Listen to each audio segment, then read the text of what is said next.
Good morning, students. So today we study chapter 6 of your maths book, that is lines and angles. You already aware of these two terms, lines, there must be 2 points to draw a line, and angles you already know the definition. ठीक है, अब यहाँ पे कुछ definitions है जिनको आप पहले पढ़ चुके हैं. Just to recall them we repeat it. ठीक है, सो लाइन सेगमेंट क्या होता है? A part of a line which two end points, जिसके क्या होते हैं, हमारे पास दो एंड पॉइंट्स होते हैं, फिक्स होते हैं, और इसको डिनोट करते हैं हम ए बी, और उसके ऊपर बार. रे क्या होती है हमारे पास? जिसका एक एंड पॉइंट फिक्स होता है और दूसरा क्या होता है, अप टू इन्फिनाइट तक जा सकता है, उसको रे बोलते हैं. और डिनोट करेंगे इसको ए बी और एरो से. ठीक है, कोलिनियर पॉइंट्स, अगर 3 और more points lie on the same line then they are collinear, otherwise non collinear हो जाते हैं. ठीक है, कोलिनियर सिर्फ 3 से ही वो नहीं होते, सबसे पहले 3 मिनिमम पॉइंट होता है, उसके बाद 4 पॉइंट्स भी कोलिनियर हो सकते हैं, और 4 points 4 5 6 up to so on कितने भी पॉइंट्स को कोलिनियर पूछ सकते हैं. नाउ नेक्स्ट है एंगल. एंगल जो होता है is form when two rays originate from the same end point.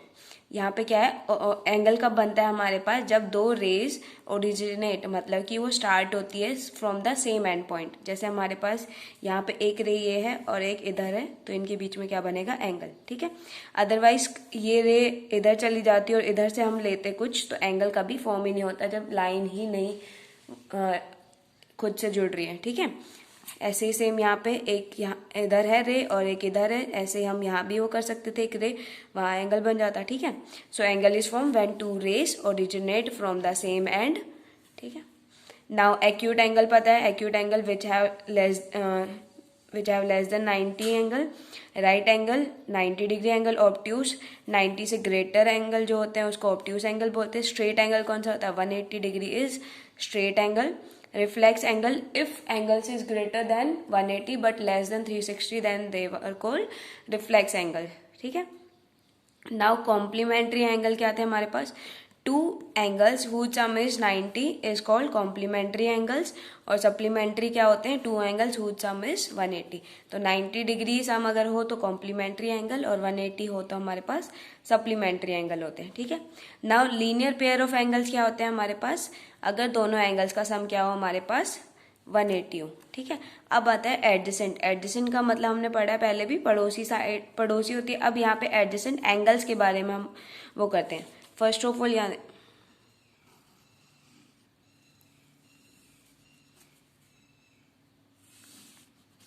हमारे पास यहाँ पे एंगल्स है,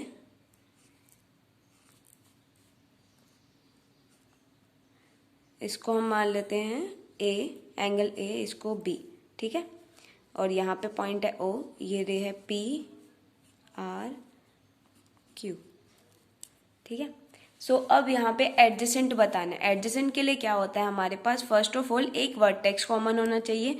वर्टेक्स यहाँ पे कॉमन है. ठीक है, एक रे उसमें कॉमन होनी चाहिए, तो हमारे पास एक ये रे कॉमन हो जाएगी, और उसके बाद ये दोनों क्या हो जाएंगे? एक दूसरे के एडजेसेंट. एडजेसेंट के लिए सिर्फ एक ही कंडीशन होती है कि नहीं, 3 कंडीशंस होती है यहाँ पे बेसिकली. एक तो वर्टेक्स कॉमन होना चाहिए, एक रे कॉमन होना चाहिए, और जो नॉन कॉमन हमारे पास आर्म्स है वो क्या होनी चाहिए? इस कॉमन आर्म के दोनों अपोजिट साइड होनी चाहिए. अगर ये एक ही साइड हो जाती है तो हम उसको नहीं बोल सकते कि वो एडजेसेंट होंगे. ठीक है, इन केस अगर हम बोल देते हैं दिस विल, और ये हमारे पास क्या है? एडजेसेंट. अगर हम ये वाला साइड भी यहाँ आ जाता तो क्या होता है? इससे एंगल यहीं फॉर्म हो जाता, और ये जो सेंटर पे अगर हम लाइन कर देते वो क्या हो जाती है? इनका कॉमन पार्ट हो जाता. तो क्या होता है इसमें? एडजेसेंट के लिए 1 vertex is common, 1 ray is common, and the 2 non-common arms must be on the opposite side of the common ray. ठीक है, now there is axiom 6.1. Exam पहले ही हम ऑलरेडी 5th चैप्टर में पढ़ चुके. एग्जाम्स क्या है हमारे पास? सिर्फ अजम्पशंस हैं जिनको हम यूज करते हैं to verify to prove ah theorems. ठीक है, सो क्या है हमारे पास? If a ray stands on a line then the sum of two adjacent angles so formed is 180. यहाँ पे क्या है? अगर एक ray stands on a line, first of all यहाँ पे क्या है? एक लाइन है. ठीक है, लाइन के कहीं पे भी अगर हम एक रे स्टैंड करिए, जरूरी नहीं है वो सिर्फ 90 डिग्री पे हो, कहीं भी हो सकती है, then the sum of two adjacent angle so formed is 180।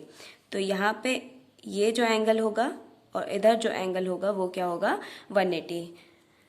तो हम इसको पहले पढ़ चुके हैं, लेकिन यहाँ पे क्या है, अब हमें इसको ज्योमेट्रिकली पढ़ना है कि कैसे होता है 180। तो इफ आ रे, ये रे है हमारे पास, stand on a line, then the sum of two adjacent angle, इसका एडजेसेंट ये होगा क्योंकि देखो यहाँ कॉमन वर्टेक्स है हमारे पास ओ, ठीक है, एक हमारे पास रे इधर, एक रे है इधर जो कि नॉन कॉमन है हमारे पास, ठीक है।